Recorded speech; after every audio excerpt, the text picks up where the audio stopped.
Hey guys, welcome back to my channel. If you're like, well, man, you're looking like crap, that is because I am filming in natural daylight. The sun is going in and out, so I apologize. And I've got nothing on my face because today I'm doing a foundation review. Oh, the sun just went down. Whoopsie doodles. Yeah, I'm going to be doing a foundation review, and I thought that I would film in natural light so that hopefully you can actually see foundation on my real face without any kind of like bright light interference, because the ring light, bless the soul of the ring light, makes you look so much more beautiful than you actually do in real life. So we're taking it to the real town today. So the foundation in question that I'm going to be reviewing today is the Makeup Forever Ultra HD Foundation Stick. A lot of you have been asking me to review this foundation stick. It's new from Makeup Forever and it's meant for normal to dry skin, so I was more than happy to test it out. Went to Sephora today, picked up my shade, and I also decided to pick up the new HD, Ultra HD Invisible Cover Concealer. So many people have been talking about this and they kind of hopefully go hand in hand, so I decided to try them both and we'll see how they go. This is the foundation here.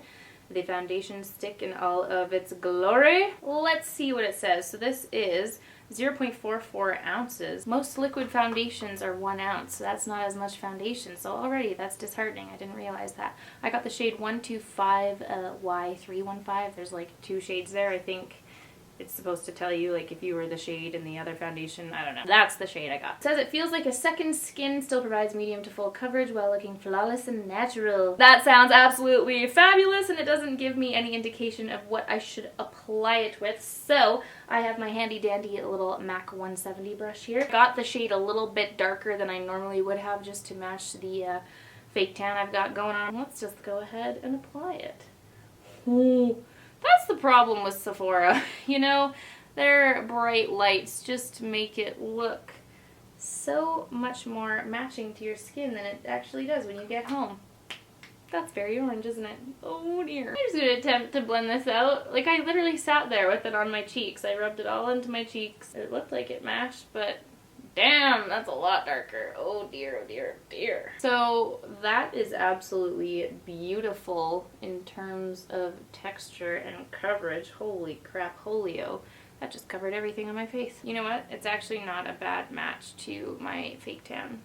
It's just a little bit more yellow. Like, I wish they had a neutral side. They had the yellow and the pink tones, but they didn't have any neutral ones, so I do wish that they had that, because I ain't about to spend $100 mixing 2 shades together, you know what I'm saying? Once it's all blended out, it's definitely not as bad, and this is such beautiful coverage. Holy crap.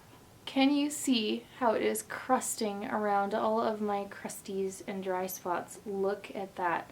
Look at how badly that has crusted on my face around my nose.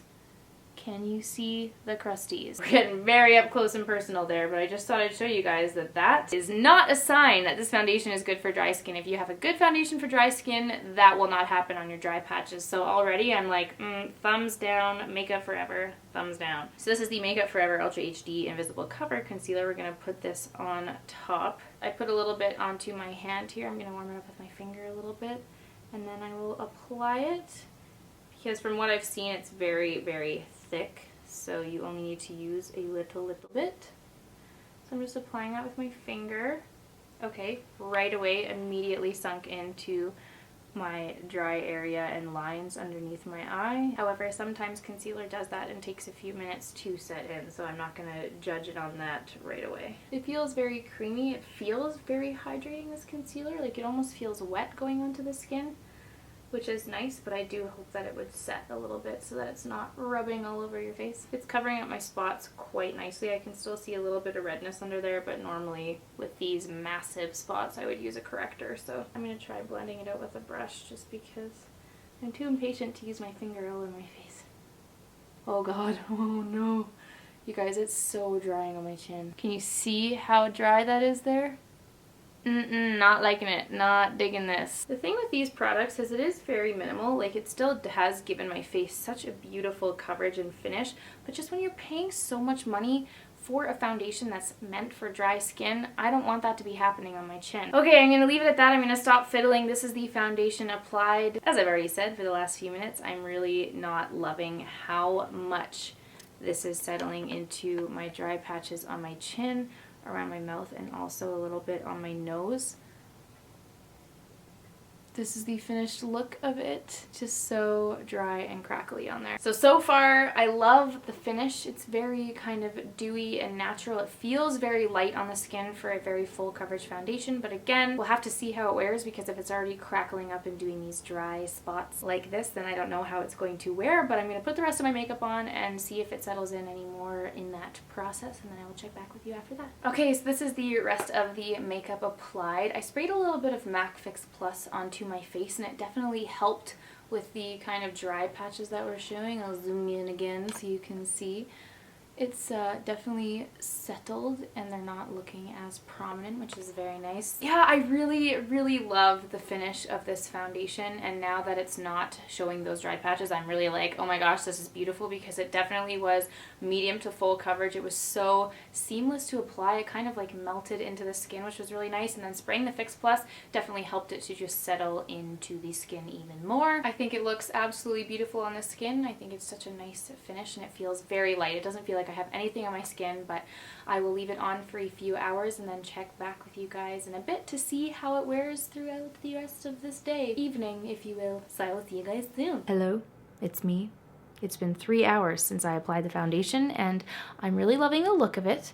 It looks very kind of skin-like and dewy, but it's a little bit too dewy. It has that kind of like oil slick, slippy feeling, like it feels like the foundation is moving around, like if I touch something it's gonna like smudge all over the place. It didn't set very well into the skin.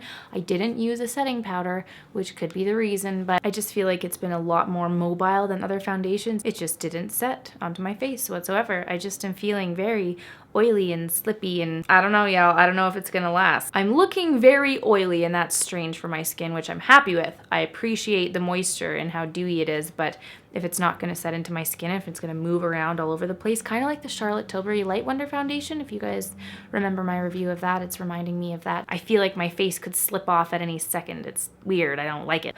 I also realized that I forgot to turn my microphone on in the previous clips, because I am just not cut out to be successful with technology, so please forgive the sound change that has occurred in this video. I'm gonna keep it on my face. I might have to set it with powder because I'm feeling very sticky and oily, so I'm gonna put some MAC Mineralized Skin Finish on, and then I will be back with you in another couple of hours to give you my final verdict. See you soon. Hello, good people of the world. It is now 10:30 at night. I'm in a toque, and I just actually was in green lipstick because it's St. Patty's Day, and I went to a little St. Patty's soiree and put that sparkly green Ofra liquid lipstick to good use. So, update on the foundation. I did powder with my MAC powder, and I think that really helped to set the oils at bay, and my skin still looks very nice. It didn't peel off the sides of my face, and with more spritzes of MAC Fix Plus before exiting the home, the dry spots also stayed at bay. One thing I will note is I did touch up my zits right here because, I don't know, I guess they like grew throughout the night, so I had to put more concealer on because the redness was poking out there, so it didn't end up covering that for the entire evening. But honestly, I am actually very impressed with how this held on my face. I am getting a little bit kind of itchy around my mouth, which is normal for me because that is my most dry area on my face, so usually can't avoid the kind of itchy, scratchy feeling, like you just want to wash your face. That's the feeling I'm getting right now, but considering it's a full coverage foundation, it's very light on the skin. I love that it kept the nice dewy, satiny finish. Okay, so I just double checked. It's $52 for half of an ounce, less than half of an ounce. So that is a very expensive foundation. If it were a liquid foundation, that would be $100 for the normal size. So that's really crazy expensive for something that didn't really blow me away. I think for that price point, I would probably not recommend buying it, just because there are full coverage foundations for a much cheaper price point that are just as good. Like the Maybelline Dream Matte foundation, I found gave me a very similar result, very similar kind of lasting finish on my skin. I'm almost tempted to return it, and honestly, the concealer didn't blow me away. Like I said, my zits were poking out like a mofo after about 4 hours. And when my NARS Radiant Creamy Concealer for the same price price gives me like full coverage forever, like lasts forever on my skin, that's just not worth the money to me. So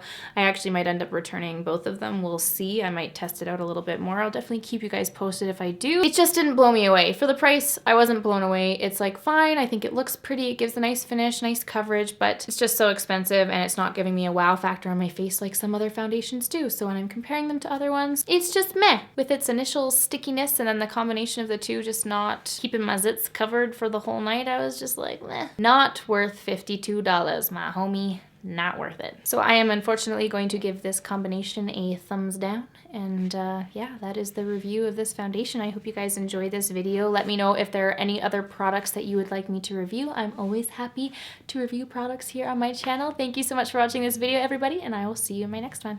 Bye!